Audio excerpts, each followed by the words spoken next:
Day one, lie awoke uncomfortable and confused. She battled to open her eyelids for what seemed like an age, but in reality was probably only a few seconds. Her adult mind found the familiar sight of her bedroom ceiling comforting. An image of the nightmare that had roused her was still in the forefront of her mind. She'd felt she was suffocating, which had always been a particular fear of hers once she managed to not only open both eyes, but keep them open for more. More than a second, she noticed the trigger for her nightmare. John was lying asleep on top of her, his left breast to hers, meant she wasn't bearing the full brunt of his weight. His hips between her still wide-stretched legs meant it was enough to restrict her breathing automatically. She shoved him sideways. He rolled onto his back and immediately began snoring. She tried to recall what had roused her from deep slumber, the nightmare alone. Wasn't it? Still not fully conscious, her mind wandered back on the pretense of putting the final touches to the contract they'd worked on together for months. JN and Lynn had left the office before lunch and come to her place for a nunner. Maybe it wasn't the best idea to share a bottle of wine before the important signing this evening, but she'd bought it specially, and it complemented the food she'd bought perfectly. Why not celebrate in style? This contract was the biggest in the history of their company. The fact she'd been chosen to complete it meant she was on a fast-track career as a company favorite. She also wanted to celebrate a change in her personal dynamics, a change she looked forwards to immensely that dragged her mind back to the man slumbering beside her. She'd fallen into bed with John about 6 weeks before sharing the stress and long hours with her fellow lawyer and colleague, formed a bond that had almost inevitably resulted in the physical affair they were currently engaged in, having crossed the line once crossing at the dozen or so times since hadn't been a biggie for her. The unusual hours she was keeping plus the travel made it so easy. Still a little confused, Lynn tried to recall details of how she'd ended up like this. Her lips curled into a smile as details returned to her with 6 hours to kill and much to celebrate. John and herself parked in her carport and made out like teenagers with the heat rising. They dragged each other through the internal door to Lynn's lounge, ripping each other's clothes off as they went. Once they were both naked, Lynn forced John onto his back on the huge sheepskin in front of the fireplace, going to the fridge. She returned with food, wine, and glasses. She got on top of him lovingly. She fed him tidbits from her organized picnic. She cracked the bottle of red and poured 2 glasses. Not being able to lift the glass to his lips from his helpless position, Lynn took a long draught from John's glass, held it in her mouth, then transferred it to John's via a deep kiss. Ah, this is the life, Lynn recalled, thinking. Nice food, nice wine, and the anticipation of great sex to come. How could it be better in the here and now? Lynn wondered how much wine she drunk with effort. She thought back, alternating mouthfuls for her. Then once for John, they damn near finished the bottle that probably accounted for the metallic taste coating the inside of her dry mouth with hunger for food. Satisfied, Lynn recalled retaining the last swallow of her second glass in her mouth, never once breaking eye contact with JN. She slid off him and gave him a BJ. She made a mental note to check the white sheepskin for red stains. When she went downstairs, a little had dribbled out during her maneuvers. They had some wild sex, and soon things became a little blurry after that. Memories of John pushing her off him, reaching down to sling her over his shoulder, and the heavenly trip up the stairs. She distinctly remembered him throwing her on the bed before impaling her with his resurgent meat. Then what? Lynn, still groggy, was confused not only by the lack of memory, but by the failure of the just-recalled memories to excite her more than they were a few seconds' concentration solved that last mystery. Her bladder was giving out urgent signals, very urgent. With a supreme effort of will, she cast her grogginess aside, rolled off the bed, and staggered to the bathroom. She sat and relieved herself. The sheer length of time it took gave her time to notice outside inputs. More weak light was spilling through the frosted glass of the bathroom window, the dawn chorus of twittering birds, automatically triggering happy memories from a comfortable and contented life. Dawn chorus. Not even pausing to wipe herself, Lynn launched into the bedroom and looked desperately at the bedside clock. 7:46. Shone malevolently back at her. Her subconsciousness desperately tried to lie to her and make her believe it was still light at 7:46 p.m. at that time of year. It failed. The last shreds of lethargy and delusion were swept away by a terrible realization. It was almost 17 hours after she and JN were supposed to sign the most monumental deal in their company's history, and somehow they'd both slept right through it. A chill paralyzed Lynn for seconds as she felt the bottom fall out of her perfect world. Her reflex was to get to work ASAP and salvage what she could, taking the last 3 steps to the bed. Lynn shook John's shoulders violently until his eyes drifted open. "Groggy, get up, you stupid prick. We slept through the night. It's almost 8 and our jobs are toast." Lynn impatiently watched as what had taken her minutes was accomplished by John. In seconds, he went from looking dazed to horrified. He jumped out of bed, staggered, then headed off downstairs to get his clothes. Lynn followed, almost pushing him down the steps in her haste. She instinctively knew that any further berating of him would slow him down, so she settled for giving him dirty looks, even forgoing the time needed to put on her bra and just throwing on her discarded blouse and panties. John was fully dressed ahead of her. She had just picked up her pants, and he was sitting on the couch putting his shoes on when something made her look towards the front door, confused. She noticed it was partially open, with only the safety chain holding it back.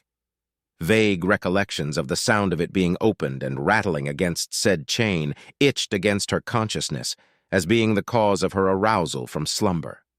Some few minutes earlier, she was still looking at the cracked door when a shadow moved against it.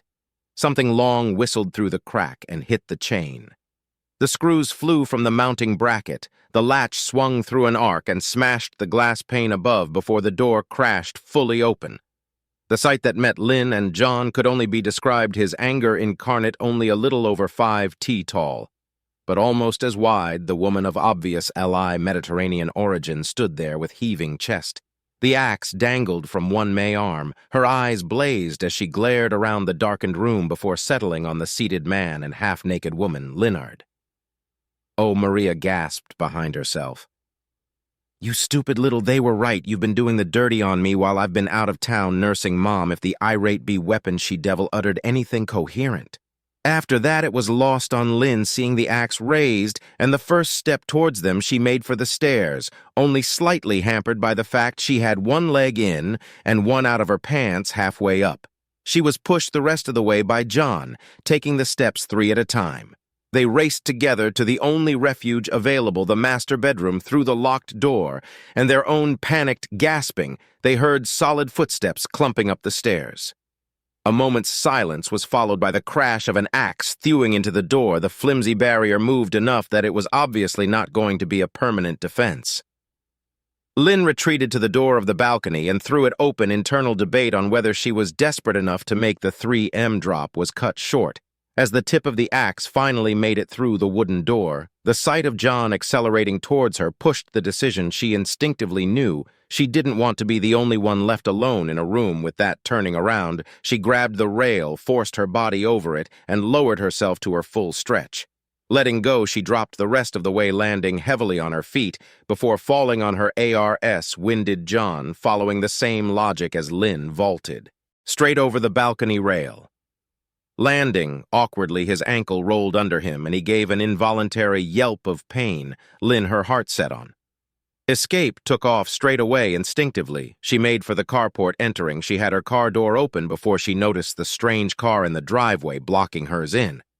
She grabbed her handbag from the front seat and had just made it to the entrance when John painfully hobbled over. "Where's my car? We don't have time for like that!" Lynn sped to the strange car, glancing around to check for signs of pursuit. Her eyes were drawn to the 4 flat tires on her car. Confused, she looked into the strange car. She saw one thing that was good and one not so good. The former was the keys dangling from the ignition. The latter was the manual gear shift. She'd never bothered learning that her options flashed through her mind until the noise of an angry behemoth coming towards her told her she had none. "You drive, John." "I can't, Lynn. My ankle is busted. You'll have to." Internal debate was useless. Lynn jumped in the driver's seat and John hobbled around to the passenger side. She started the engine just fine, then asked what to do next. John looked at her, terrified and confused, until realization dawned. He told her to press the pedal on the left, then rammed it into reverse himself. Somehow the car avoided stalling as Lynn released the clutch and hit the accelerator as they shot backwards out of the drive. A swinging axe put a large divot in the screen right in front of Jan. Lynn backed up the street until the armed woman chasing them gave up with the luxury of time. Jan coached Lynn through turning around. This included Lynn stalling twice. Lynn thought their first priority was to get to their work as quickly as possible to salvage the contract that had been put in jeopardy by their sleep. She was annoyed that after the adrenaline of the past 5 minutes had started to fade, all John could do was complain about his sore ankle, then slump into semi-consciousness, rousing only when Lynn forced him to answer questions. "I take it that was your wife." "Uh-huh. How did she get the front door of my house open? It was deadlocked and everything, thank the safety chain was on, or she would have caught us fully in flanny-decto. That didn't require a response, so didn't get one just before they got to their destination, the engine alternately whining with over-revs or shuddering due to being in too high a gear." John roused Lynn. "Where was my car?" "I did drive it to your place yesterday, didn't I?" Lynn didn't respond. She was still a little disoriented by the loss of a big whack of time, then being awoken this morning at a time she didn't expect and in a very stressful manner. Well, that threw her. She was only half listening to John's next words. "Can we stop for a coffee or something? My mouth feels like it's had a hamster sleeping in it. How much did we drink yesterday that brought to mind the taste Lynn still had in her mouth?" She ran her tongue over her palate there. It was a sharp metallic taste. It tugged at her memory banks. She was distracted from those thoughts firstly by John's snore, and then their arrival at their place of business. She elbowed him awake, and they headed for the office outside the door. Lynn looked at John's disheveled state, then became aware of her own unfettered breasts. She could only imagine how she looked. "Let'n go into the bathrooms and clean up a bit. Meet me in my office. Then we'll go and see Mr. Biggs." Neither took any notice of the receptionist picking up the phone as they headed for the stairs. They were each heading for the bathroom on their floor when they heard their names called. Mr. Biggs. The managing partner was standing outside his office door. They couldn't ignore his crooked finger gesturing them both to enter his office, preceding them in. He closed the door firmly, then walked behind his desk, glaring at them the whole time. Lynn saw herself reflected in John's unkempt hair, rumpled clothes, and haggard looks. Finally, Mr. Biggs broke the silence. "Care to give me some explanation on why I spent all last night and this morning trying to salvage a contract after you stood up our client? Why I couldn't get either of you bozos on the phone when they rang me at 6 last night?" Lynn ran various responses quickly through her mind. This was not good. It could put her career back a couple of years. This allowed a still groggy John to answer the uncomfortable questions. "Sorry, boss, we slept in." This response, coupled with their appearance, including Lynn's smeared makeup and improperly buttoned blouse revealing her sang breasts, told Mr. Biggs all he needed to know in all his career. He'd never seen two such talent-ented rising stars commit professional suicide quite so effectively. He paused as a plan formed in his mind. Maybe he could salvage the contract, but only if he offered the clients a couple of heads on a platter. "You two are suspended pending an investigation into your behavior.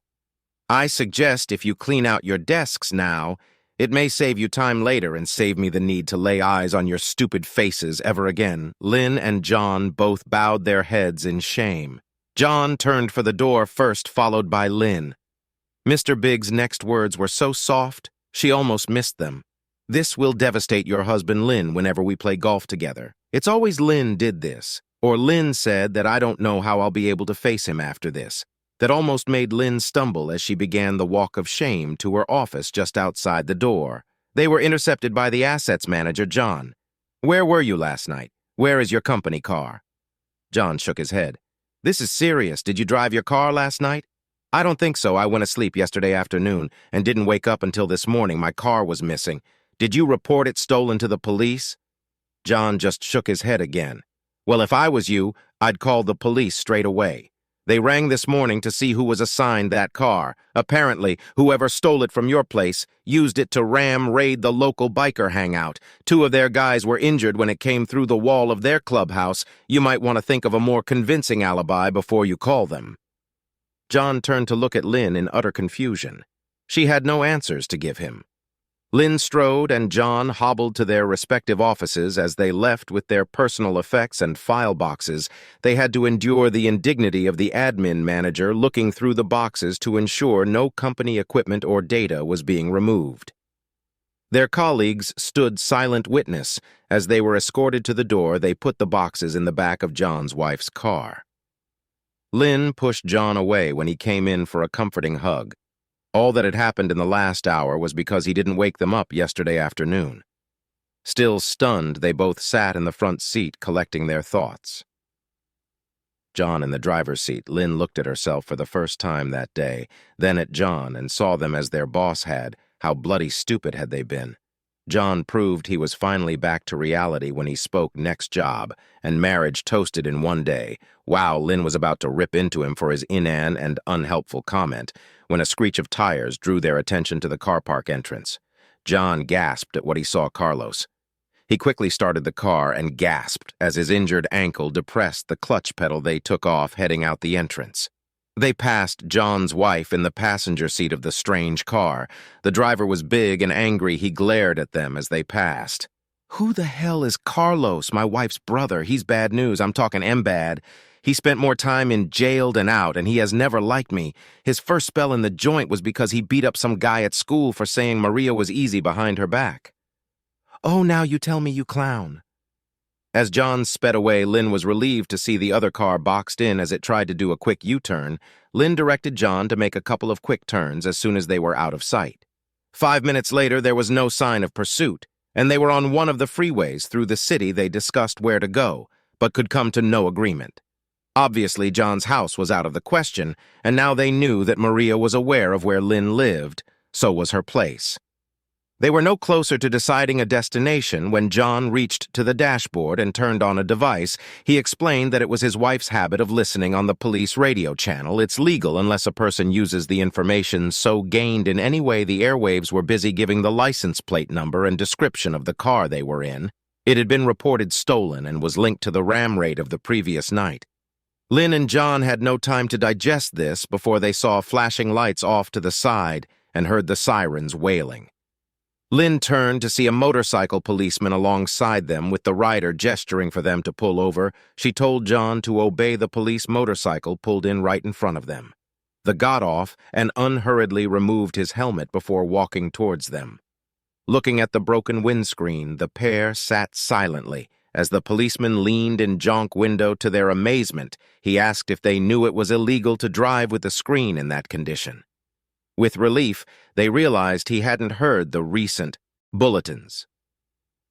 John gave his name and address because he couldn't produce a license. They held their breath as the copper returned to his bike, retrieved an iPad-type device, and began tapping away. He just looked back at them with alarm when their attention was drawn to the sound of loud decelerating. Hardly they were going the opposite way. About 10 of them, the last few of them, had their heads turned towards Lynn and John. The rest were slowing down, looking for a gap in the railing to cross the median strip. John reacted automatically. He started the car, shoved it into gear, and took off his plan. If he even had one, was to pass the motorcycle policeman on the inside and accelerate along the shoulder until he had the speed to pull into the traffic. He was so intent on looking in the wing mirror that he missed the policeman's reflex action, hearing the car start behind him. The policeman stepped away from the bike and the road. Lynn's yell came too late to stop him hitting the guy with the offside wing. Stopping wasn't an option. So John continued to accelerate in her mirror. Lynn watched in horror as the policeman tried to roll onto his feet, an impossible task with his leg sticking out at such an unnatural angle. Lynn vented her spleen at her chauffeur. John, trying to ignore her, just pulled into the flow of cars, then woke woe in and out of the traffic at well above the posted speed, with no sign of pursuit. John took the second next exit and headed away from the freeway on increasingly minor roads. They both cringed whenever they saw a motorcycle. 5 minutes later, they spotted a shopping center car park and pulled in to let the aftermath of the adrenaline rush wash over them. Lynn kept up a steady stream of abuse at both John's judgment and driving skills. He closed his eyes and tried to blot her out. He vaguely wondered which of his pursuers he should worry about the most. The police would lock him up and destroy what was left of his career. If he was lucky, the bikers would just beat him up, maybe even him. No, they were chicken. The real threat was Carlos if he almost killed the kid in school because he bad-mouthed his sister. How much trouble was John in to distract himself? He rooted through his wife's glove box until he found an old Leatherman tool. After explaining his plan to Lynn, she stood guard while he removed the license plates from the car next to theirs. He put them on their car. Then, as an afterthought, put their old ones on the other car. It was less conspicuous than leaving it bare. They had to buy time until they decided what to do. They then took off on the road leading further out of town, pulling into a secluded spot along a river, exhausted and tired. They laid the seats back and rested as an afterthought. John suggested Lynn turned her phone off to prevent it being tracked. "What the hell do we do now?" J.N. buggered. "If I know Lynn, I've got no phone, no wallet, and no money. If I turn up back at my place before she's had a chance to settle down, I'm toast. The same goes if I turn up at any of my family's places. I suspect what about your place? They're probably watching it, but we could sneak in. Surely your husband will look after us, won't he? I don't know if we'll get much of a welcome there." "Why not? You said he knew about us and was cool with it." "Well, I may have bullshitted a little about that. Yes, he did know about us, but I may have exaggerated about how well he took it. So you could relax. So you mean I have to watch out for an angry husband as well as everyone else? Jesus, no, he's not like that. He hasn't a malicious bone in his body and wouldn't hurt a fly. He's a pharmacist, and I think they take the same oath as doctors, not to hurt anyone. So he didn't take the news. Well, then nope, he confronted me last week, knew your name, and everything gave me an ultimatum, me like an arrogant witch. Though I told him to get lost, I wanted everything. A career that was going places, nice house and car, comfortable husband and family. I told him I demanded to have a lover that filled me up as well, if he couldn't live with it. I would get one of the partners as my divorce lawyer. He'd end up living in a shoebox begging me to see the kids every month or so. I was bluffing, but he didn't know that he lives for those kids. I half expected him to call my bluff, but he just stormed out. I haven't seen him since the next day I dropped the kids off at my parents' and met you at that motel last Monday, you remember. Despite everything they'd been through that day, John was horrified to be sharing a car and a nightmare with the creature Lynn revealed herself to be. It took minutes for the speechlessness to wear off. So you gave him a choice, put up with you screwing around on him or lose everything. Why not? The law says I can get away with it. So why wouldn't I? Why look so shocked? Weren't you screwing around on your wife as well? Yes, I was, but I didn't insist on ripping her balls off to do it. Pardon the pawn. Lynn shrugged. John saw Lynn in a whole new light with blinkers off. He realized that the smile he'd found so sensuous until now had a hard edge to it. He couldn't imagine such a cruelty as the one she just described with all the signs of a clear conscience. For her part, Lynn wondered where she could get a drink she still had that damned metallic taste in her mouth. She joined John in dozing until hunger woke her in the late afternoon. She roused before him and turned her phone on to send a quick text to her mother to look after the kids, indefinitely. God knows what her parents were being told when J.N. woke. They pondered the known mysteries of the last few days to avoid the difficult questions like, what the hell are we going to do next? Not turning up for a contract signing after having obviously slept together had lost them their jobs, obviously, but what made them sleep for a solid 17 hours? Then how had John's wife not only known where to find him, but had a way of opening the front door? They knew if it wasn't for the safety chain, they would both have had their skulls crushed in. They'd seen the look in Maria's eyes. They were stuck on this point when Lynn glimpsed Carlos's car cruising slowly down the road through the trees. It kept going, however, and as soon as it disappeared around a corner, they took off the other way. J.N. was pissed when he learned that Lynn had turned her phone on earlier. He reached over to grab it and throw it out the window. But she protected it again. They turned off as quickly as possible and headed in a completely different direction. That didn't matter. They didn't have a destination in mind anyway. It was 2 hours before dusk when they passed a remote fuel stop about 200 kilometers from home. With a glance at the fuel gauge, John took the risk and pulled in while he fueled up at the automatic. Bowser. Lynn went in, used the facilities, then grabbing some food before going to the counter to pay 2 attempts at paying with her debit card were declined. She looked to see how much cash she had while the attendant tried her credit card that was declined as well. Just then, the attendant looked over her shoulder and asked what her husband was waving at. Lynn turned and saw John gesticulating to her furiously. She sprinted from the office, deaf to the shouts of the shop assistant yelling about the food she still held clasped in her hands. She walked briskly to him. He was babbling about two bikers that had just showed up. One of them had immediately gotten his phone out. Lynn ordered him to get in and go Jianabad with haste, and they sped off. Lynn again watched in the mirror as the bikers gave chase. She didn't think it was a good time to burden him with the fact that the police had arranged for her cards to be canceled, to stop them running. They'd only made it a couple of kilometers when the sound of revving motorcycles could be heard over their own screaming engine. One bike was on each of their back quarters. John steered into the middle of the road as they went around a corner. As soon as they hit the next straight, the bike behind their left side surged forward to overtake, reflexively. John edged left. That allowed the guy on the right to seize the opportunity. He was level with the rear door. Before John saw him in the mirror, purely on instinct, he swung the wheel to the right. He didn't hit the bike, but the cyclist's zone reflex was to bear off right off the side of the road. Lynn looked on in fascination as the bike went into the spoon drain before catapulting the rider off. She watched as his mate slowed and turned to assist him. Jan, with adrenaline running, Hi asked Lynn if she'd seen what was on the cyclist jackets. When she said that it showed a guy in a Mexican-style sombrero, Jan groaned and explained that was the Bandidos, a club with a violent reputation. Both driver and passenger anxiously watched the fuel gauge. John had only just started fueling up when the bikes arrived right on dusk, with the fuel gauge wrapped around the peg. John pulled off into a quiet country lane and killed the engine. In the last light of day, they could see some farm and outbuildings several hundred meters away. Sitting separate from everything else on a stand was what looked like a 10,000 L tank, complete with hose and nozzle. John reconned in the gloom of early evening. Lights were on in the farm building, but otherwise no one was in sight. He checked that the fuel nozzle wasn't locked, and liquid came out when the trigger was pressed. He looked around in the gloom for some sort of container, but found none. He debated whether or not to turn his phone on and use the torch function, concern about being traced through it. Won over the urge to keep moving, John returned to the car, and with Lynn hunkered down to wait, the plan to wait until midnight, push the car to the Bowser, fuel it up, and continue running to while away some of the time until the lights went out in the farm. Jan and Lynn started talking about the strange events of the last day and listing who was after them. First, they'd fallen asleep while making love on Lynn's bed.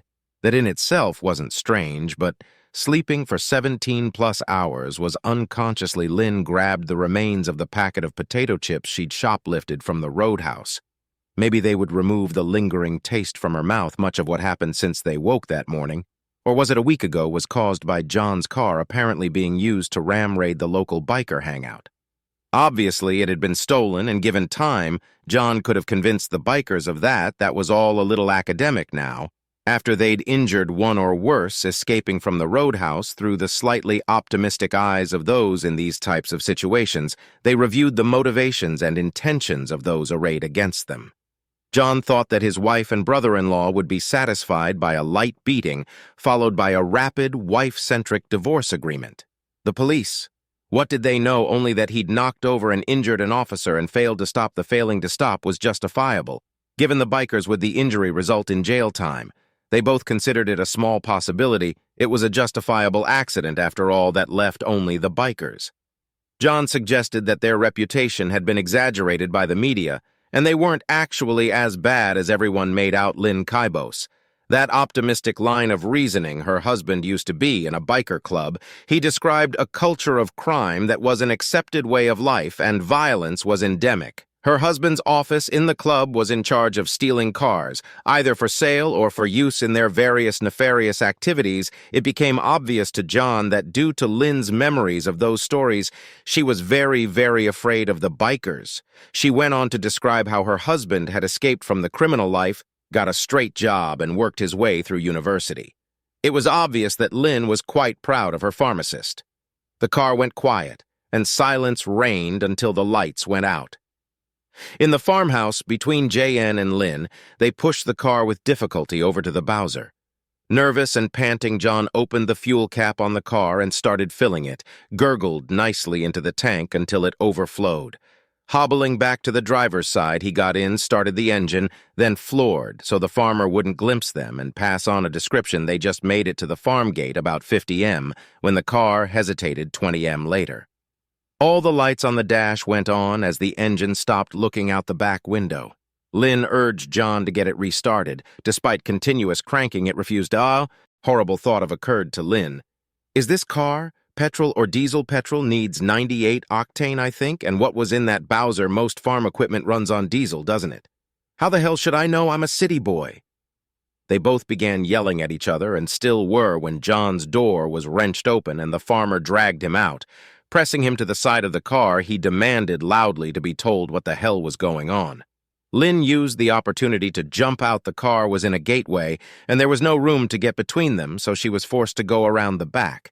Then, along the driver's side, as she passed the struggling pair, she saw a short length of tree limb about 75 mm thick and 900 long. It was bad enough being on the run. The thought of being on the run alone was terrifying.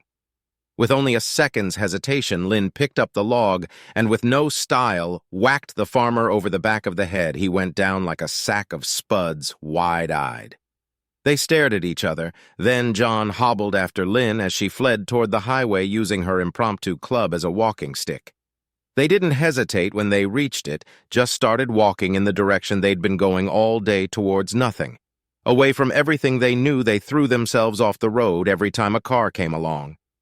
2 hours later, they passed a sign saying the next town was still 10 kilometers ahead. They were both mentally and physically exhausted.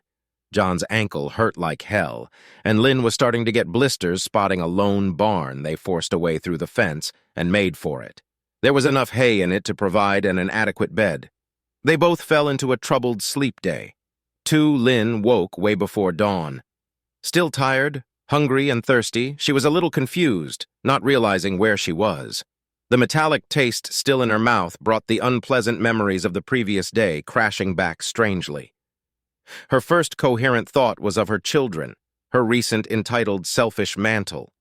Aside, Lynn loved her children. If she could avoid being killed or thrown in jail, she would go home, hug her children like never before, and wait for her husband to come grailing back to her with time things could go back to normal delusions, all of them.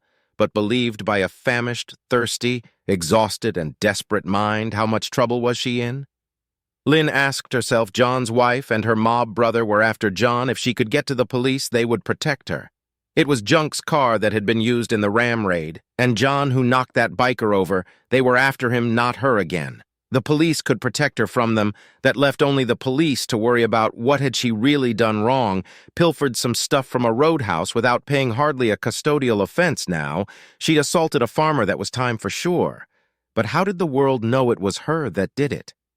The solution to all her problems suddenly became obvious. If she left John sleeping and got to the nearest police station first, she could lay just about all the blame on him, even claiming the assault on the farmer was him. With turning him in, all she could expect was a slap on the wrist once the world knew where he was. They'd forget about her, and she could sneak quietly back home.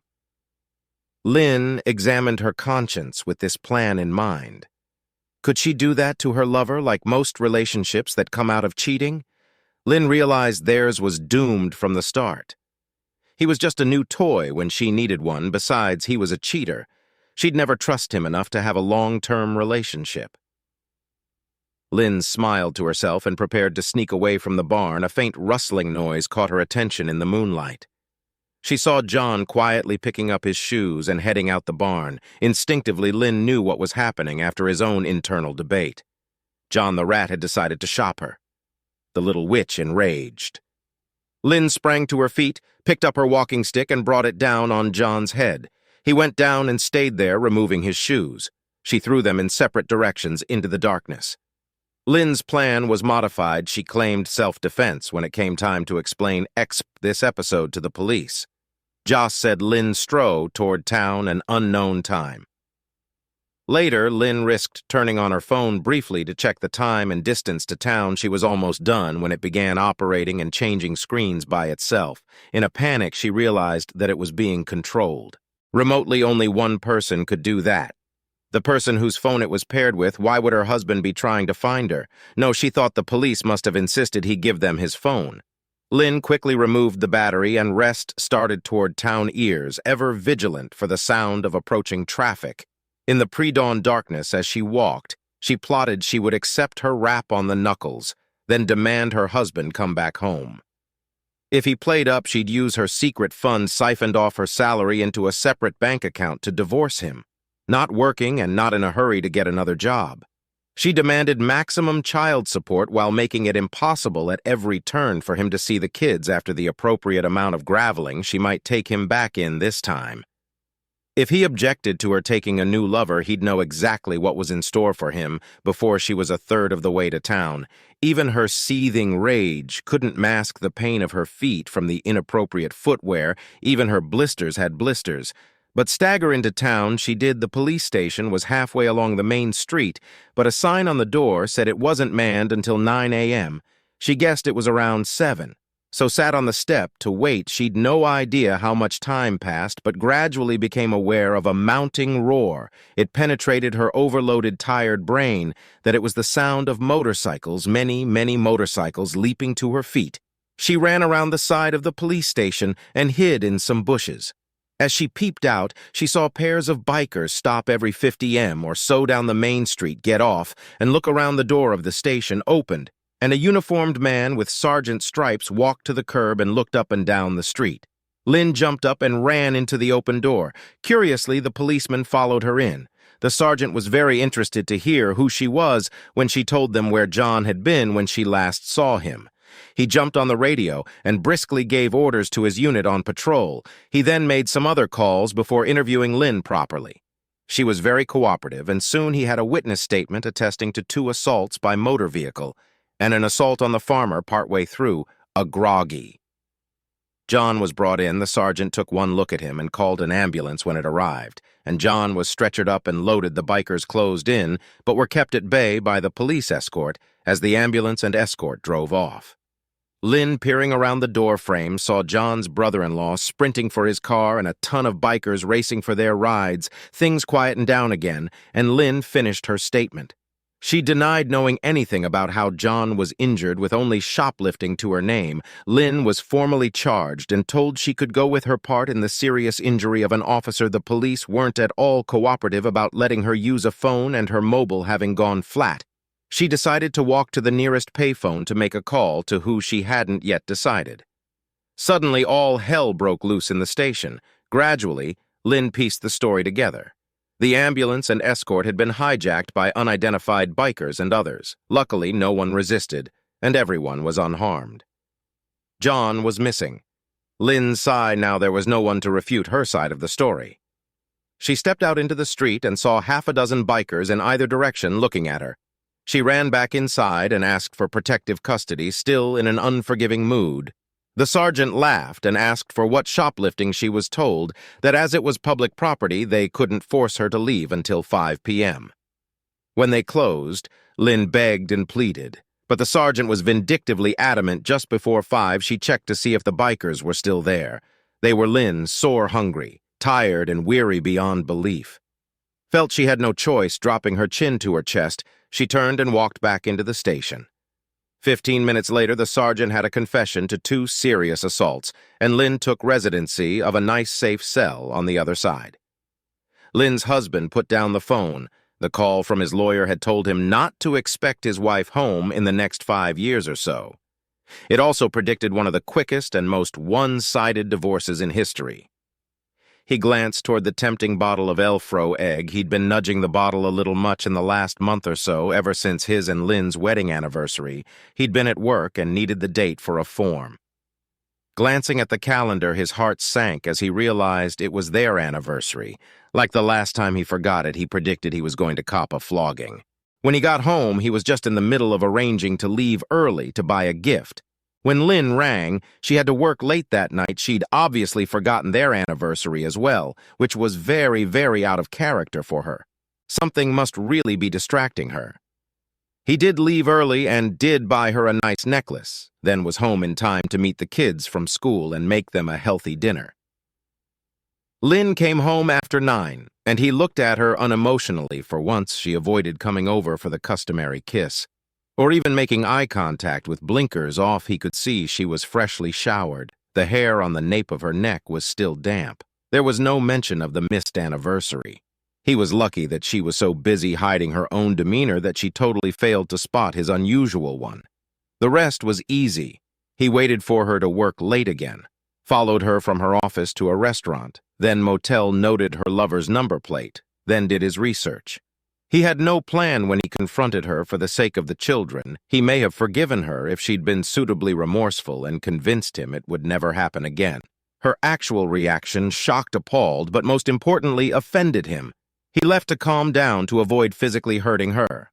Cheap, commercially available telephone and email bugs provided the data necessary to fulfill the rest of his plan. The whiskey bottle beckoned to him. Still, why not? The kids were in bed. It would be harmless. That made him sad. Tomorrow he'd have to have that conversation with his kids. They wouldn't be seeing their mom for a while.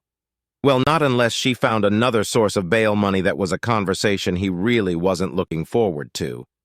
He thought back to the paperwork shuffle he'd accomplished at work today. With luck and only a cursory audit, the missing sleeping pills would never be missed if one of 6 customers actually counted the pills in the bottle and reported them one short. Then he'd get a flight wrap on the knuckles. He idly picked up his phone and deleted the tracking program. Then he deleted a few contacts he would never need again.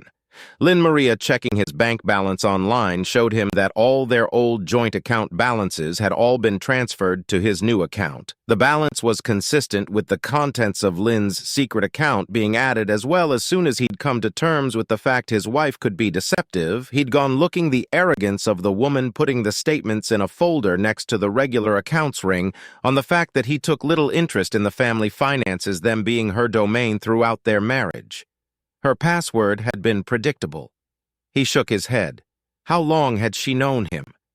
Did she really believe he'd contemplate for even a second leading the life of a cuck to give up the pride he knew was the cornerstone of his belief system? She knew he would die for his kids. How much easier it would be to kill for them.